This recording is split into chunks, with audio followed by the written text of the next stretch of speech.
करवा चौथ की कथा। बहुत समय पहले की बात है। एक साहूकार के 7 बेटे और उनकी एक बहन करवा थी।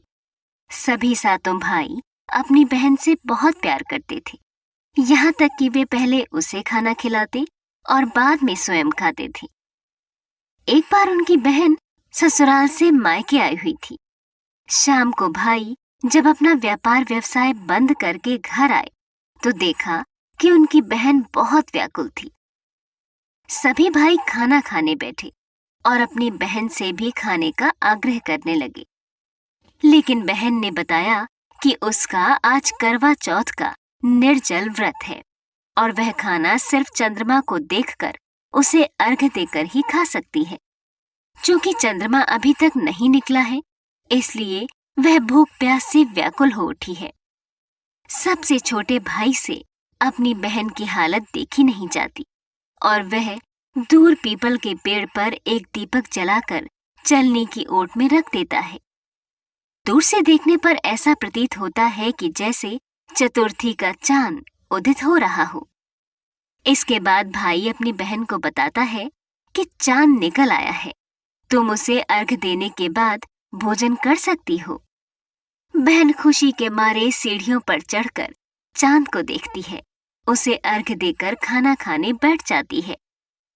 वह पहला टुकड़ा मुंह में डालती है तो उसे छींक आ जाती है। दूसरा टुकड़ा डालती है तो उसमें बाल निकल आता है और जैसे ही तीसरा टुकड़ा मुंह में डालने की कोशिश करती है तो उसके पति की मृत्यु का समाचार उसे मिलता है। वह बौखला जाती है।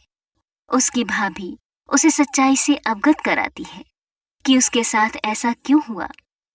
करवा चौथ का व्रत गलत तरीके से टूटने के कारण देवता उससे नाराज हो गए हैं और उन्होंने ऐसा किया है।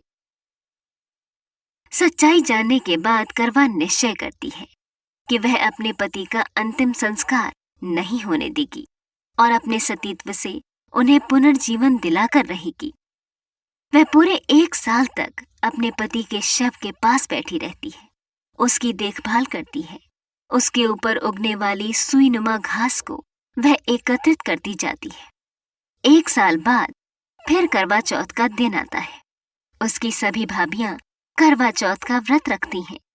जब भाभियां उससे आशीर्वाद लेने आती हैं, तो वह प्रत्येक भाभी से यम सुई ले लो, प्रिय सुई दे दो, मुझे भी अपनी जैसी सुहागिन बना दो, ऐसा आग्रह करती है। लेकिन हर बार भाभी उसे अगली भाभी से आग्रह करने का कहकर चली जाती है। इस प्रकार जब छठे नंबर की भाभी आती है तो करवा उससे भी यही बात दोहराती है।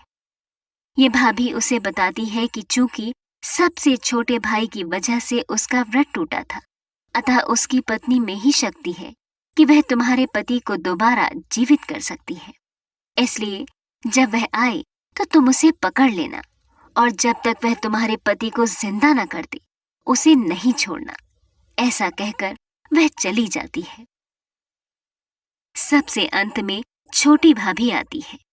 करवा उनसे भी सुहागिन बनने का आग्रह करती है, लेकिन वह टाल मटोली करने लगती है। इसे देख करवा उन्हें जोर से पकड़ लेती है और अपने सुहाग को जिंदा करने के लिए कहती है। भाभी उससे छुड़ाने के लिए नोचती है, खसूटती है, लेकिन करवा नहीं छोड़ती है। अंत में उसकी तपस्या को देखकर भाभी पसीज जाती है और अपनी छोटी अंगुली को चीरकर उसमें से अमृत उसके पति के मुंह में डाल देती है। करवा का पति तुरंत श्री गणेश कहता हुआ उठ बैठता है। इस प्रकार प्रभु कृपा से उसकी छोटी भाभी के माध्यम से करवा को अपना सुहाग वापस मिल जाता है।